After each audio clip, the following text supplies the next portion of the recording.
and its own mysteries, but nothing could prepare him for the sight that met him when the small transport shuttle touched down on Lerathis, a planet known for its lush, crystalline forests and towering silver cities. Elias's mission was simple: meet the planetary council, deliver a message of peace, and observe the political climate. But simplicity, as he often learned, was never part of life in the outer stars. He stepped out of his shuttle, the soft hum of the landing thrusters fading behind him. The air was crisp but breathable, tinged with a scent that reminded him faintly of spring rain on Earth. Towering crystal trees stretched into the sky, their surfaces shimmering in sunlight like a million tiny mirrors. He marveled for only a moment, however, because a scream pierced the serene hum of the forest. Instinct took over. Elias sprinted toward the sound, his boots barely making a sound on the smooth, crystalline ground. Ahead he saw a small figure cornered by 3 heavily armed creatures. They were unlike anything Elias had seen before, tall, sinewy, with skin that reflected the light in shifting shades of green and blue. Their weapons were crude but lethal, and they surrounded the child, who seemed to radiate fear with every movement. Without thinking, Elias drew his sidearm. The creatures turned at the sound, their attention shifting from the frightened child to the stranger who dared interfere. Elias fired a warning shot.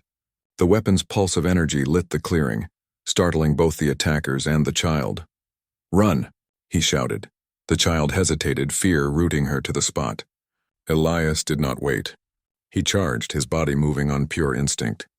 The creatures lunged at him and the fight began. His training kicked in, dodges, strikes, quick thinking. He was outnumbered but not outmatched. Elias grabbed the nearest creature, twisting its arm and sending it sprawling. Another lunged with a blade-like weapon, and he deflected it with the butt of his gun, striking with precision. The third hissed, circling, but Elias anticipated its moves, stepping aside and sending a well-placed kick that sent it crashing into the crystalline tree. Amid the chaos, the child, small, delicate, with silvery hair that shimmered in the sunlight, took her chance. She darted toward Elias, her wide violet eyes locked on him as if pleading. "Stay behind me," he barked, guiding her to a safer part of the clearing. It was over as quickly as it began. The creatures, realizing they were outmatched, retreated into the forest, leaving a trail of disturbed crystal leaves behind them. Elias crouched beside the child, checking her over. She was unharmed, though trembling from fear. "Are you okay?" he asked gently. She nodded but did not speak. Her eyes were fixed on him, curious yet cautious. Elias noticed a small insignia on her clothing, a symbol of a crown surrounded by 3 stars. He realized instantly she was not just any child. She was royalty. Before he could say more, a voice rang out, clear, commanding, and impossibly melodic. "Step away from my daughter." Elias looked up. A figure approached, flanked by guards who radiated authority and power. The woman was tall, regal, her skin a deeper shade of blue than the child's, her eyes sharp and calculating. She moved with a grace that made every step seem deliberate. "Who are you?" she demanded. "Elias Kane, captain of the Starship Venture. I just saved your daughter," he said carefully, keeping his hands visible. The Queen's eyes narrowed. "Saved her? From whom?" "Mercenaries. They attacked her," Elias explained, pointing toward the path the creatures had fled. The Queen's gaze shifted to the clearing. Her expression softened for a moment as she looked at her daughter, then hardened again. "You are an outsider," she said, her tone leaving no room for argument. "Our laws are clear. Any being who risks life to protect a royal child is bound to serve that family until the child reaches maturity." Elias froze. "Bound? I don't understand." "I'm not here to serve anyone. I'm a visitor, a peacekeeper." The Queen stepped closer, her voice calm but firm. "Your actions have consequences. You have proven your loyalty to my child. Our law does not leave room for refusal." He shook his head, frustration and disbelief bubbling inside him. "There has to be some mistake. I didn't ask for this." "Intent is irrelevant," the Queen said, raising a hand. A soft hum filled the air as a binding field emerged, invisible but palpable, wrapping around Elias like chains he could not see. Every step he took was met with resistance. He tried to turn, to flee, but it was useless. He was trapped. The child, Lyra, watched him silently. There was no fear in her eyes now, only curiosity and a faint spark of admiration. Elias knelt to meet her gaze. "It's not fair," he whispered. Lyra stepped closer, her small hand reaching out to touch his arm. "It's your courage," she said softly. "You saved me." Elias's chest tightened. He wanted to protest, to fight the rules, but the Queen's guards were watching and the binding held firm. He had no choice but to comply, for now. Days passed, and Elias remained in the Queen's palace, adjusting to his new reality. The palace was a marvel, towers of silver and crystal, gardens that glowed faintly in the moonlight, and corridors that seemed to shift subtly as if alive. The Queen watched him constantly, testing his reactions, studying his movements. Elias learned more about Lyra in those days. She was clever and observant, always asking questions about the stars, about Earth, about everything beyond Lyrathis. He found himself enjoying her company despite the circumstances, teaching her how to analyze problems and think strategically. She absorbed every lesson eagerly, her mind sharp and quick. Yet tension simmered beneath the surface. The mercenaries who had attacked Lyra were regrouping, Elias learned from palace reports. They had powerful allies, and their threat was far from over. He knew that one day their return could mean disaster, not just for Lyra, but for the entire planet. One evening, as the twin moons rose over the crystalline horizon, Elias stood on a balcony overlooking the city. Lyra joined him, her small frame silhouetted against the shimmering light. "Do you miss your world?" she asked quietly. Elias nodded. "Sometimes. But I've seen enough of other worlds to know one thing. Courage and kindness matter everywhere, no matter the planet." Lyra smiled faintly. "Do you think your world would be proud of you?" Elias considered the question. "I hope so. But more importantly, I hope you'll be proud of what we do here." The peace was short-lived. A sudden alarm blared through the palace, a warning of approaching forces. Elias's instincts flared. The mercenaries had returned, and this time they brought heavy weapons. The Queen appeared, calm but alert. "It seems your skills will be tested again, Captain Kane." Elias nodded. "Let me help. You are bound to my law," she reminded him. "You will not act against it." He clenched his fists. Rules, laws, and bindings could not stop what he knew was right. He would protect Lyra, whatever the cost. The palace gates shook under the first assault. Laser pulses streaked across the sky, reflecting off the crystalline towers. Alarmed citizens and palace guards rushed to defend the city, but chaos spread like wildfire. Elias felt the binding resist him, but he pushed forward, his mind racing, calculating, planning. "Lyra, stay close," he shouted over the noise.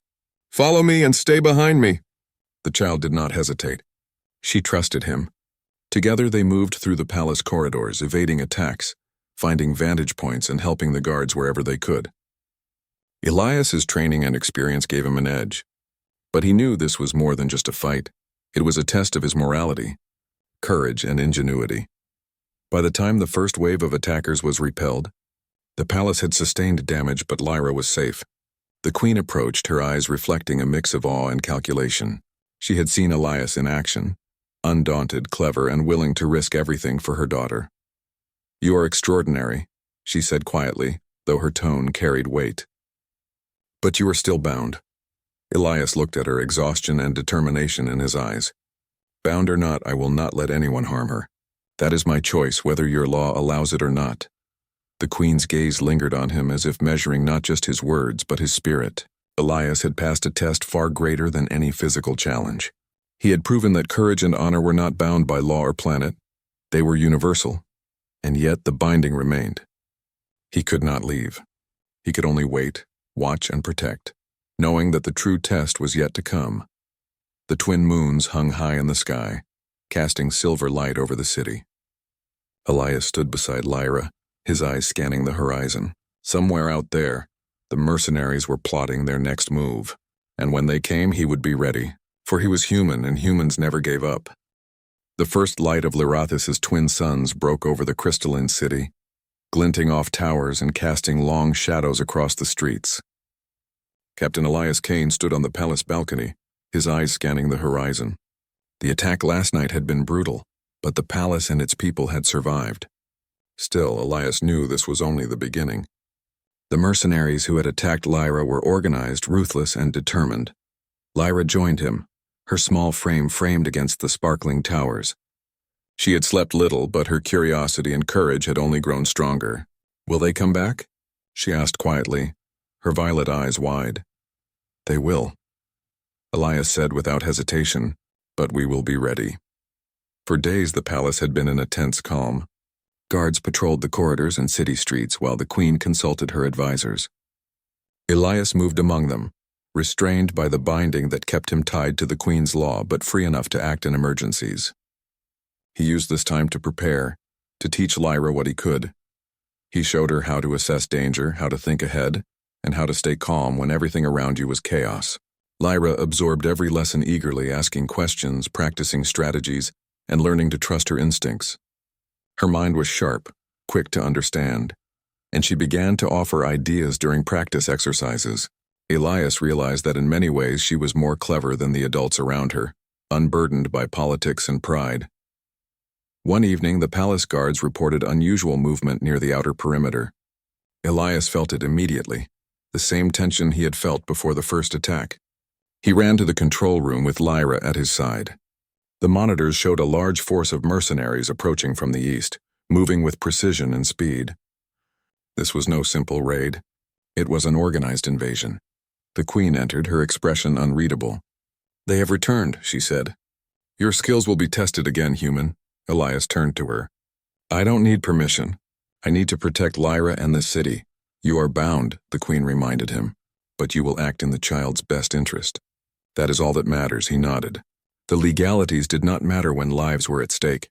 The attack came at dawn. Explosions rocked the crystalline streets, sending shards of reflective stone flying. The mercenaries were well equipped, their weapons pulsing with destructive energy. Palace guards met them in battle, but they were outnumbered. Elias jumped into action, coordinating defenses with speed and precision. He moved from rooftop to rooftop, giving commands, guiding the guards, and using the city's layout to their advantage. When a group of mercenaries tried to breach the main gates, Elias intercepted them, disarming, dodging, and redirecting attacks with skill that left the aliens astonished. Every move was calculated, combining human ingenuity with quick reflexes. Lyra watched from a safe position, her heart pounding but her mind sharp. She remembered everything Elias had taught her, the strategies, the ways to stay calm, how to anticipate an enemy. She assisted where she could, signaling guard units, pointing out weak points in the attackers' formations, and even leading a small group to secure a side entrance. The battle raged for hours, and just when it seemed the mercenaries might overwhelm them, Elias noticed something. Their attacks were coordinated but repetitive. They had a pattern. Using what he knew of strategy, he led a counterattack that exploited their predictability. He directed a small group of palace defenders to flank the invaders, using the reflective crystal surfaces to confuse their targeting systems. The mercenaries, disoriented and panicked, began to retreat. Elias pressed the advantage, driving them from the streets entirely. When the dust settled, the city had been damaged, but the palace and its people were safe. Guards cheered, citizens celebrated cautiously, and Lyra ran to Elias, throwing her arms around him. "You did it," she exclaimed, her voice filled with awe. Elias smiled, ruffling her hair. "We did it, Lyra, together." The queen approached, her expression a mixture of relief, admiration, and contemplation. She studied Elias carefully, noting his bravery, ingenuity, and unshakable moral compass. He had proven himself beyond doubt. "You are extraordinary," she said finally. "Humans, they are unlike anything I have known." Elias met her gaze. "I'm just doing what's right." "That's all any of us can do." The queen considered this. The law was binding, but she realized something important. Courage and honor could not be measured by rules alone. Elias had risked everything for her daughter and her people. His loyalty was not enforced, it was genuine. After a long silence, she spoke again. "The law is clear, but the spirit of the law is more important than its letter. You have proven your worth. You will remain a guardian, not a servant. You may move freely within the palace and among my people. You are trusted, and your actions will guide the future of this city." Elias felt a weight lift from his shoulders. The binding was lifted, not as a reward, but as recognition of his courage and character. He nodded respectfully to the queen. "Thank you. I will continue to protect Lyra and your people as best I can." Lyra hugged him tightly, her eyes shining with admiration. "You are the best protector ever," she whispered. The following days were filled with rebuilding and preparation. Elias worked closely with the queen and her advisors, sharing human strategies for defense, negotiation, and problem-solving.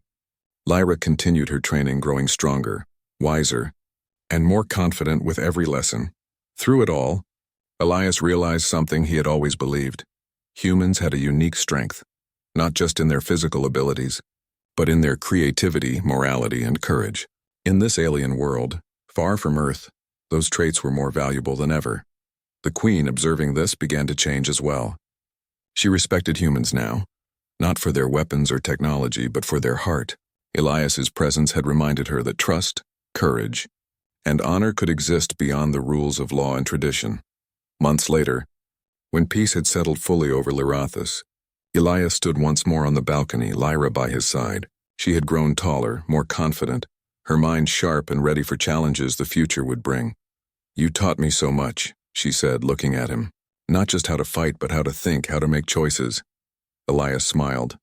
"And you've taught me something too. Courage is everywhere. It's not just human or alien. It's inside all of us." The Queen joined them, her presence calm and reassuring. "Elias Kane, you have changed more than you know. You have reminded us of what is truly important. Lyra is safe and our people are stronger because of you." Elias nodded. "I did what anyone would do. I protect those who cannot protect themselves. That's all I've ever done." But the Queen knew better. His actions had gone beyond duty. They had inspired, saved, and transformed. Elias Kane, human from a distant world, had proven that courage, wisdom, and morality could shine even in the most alien of places. The city of Lirathus thrived, and with Elias and Lyra watching over it, there was hope for a future filled with peace, cooperation, and understanding. Humans had left their mark not by conquest or force, but by heart, intelligence, and unwavering courage, and Elias, once bound by law, now stood free not because he had escaped, but because he had earned the trust and respect of an entire world. The bond he shared with Lyra and the Queen was stronger than any law, built on loyalty, bravery, and the undeniable power of the human spirit. Above the palace, the twin suns set over the crystal towers, casting long golden reflections across the city. Elias watched, a faint smile on his face. Somewhere out there in the endless expanse of stars, there were worlds yet to discover, lives yet to touch, and challenges yet to face. But for now, here on Lirathus, peace had been earned, courage had been proven, and humanity had left its mark. Lyra leaned against him, whispering, "Do you think the stars are waiting for us next?" Elias looked up at the sky, his eyes reflecting the fading light. "Yes," he said softly. "And when they are, we'll be ready."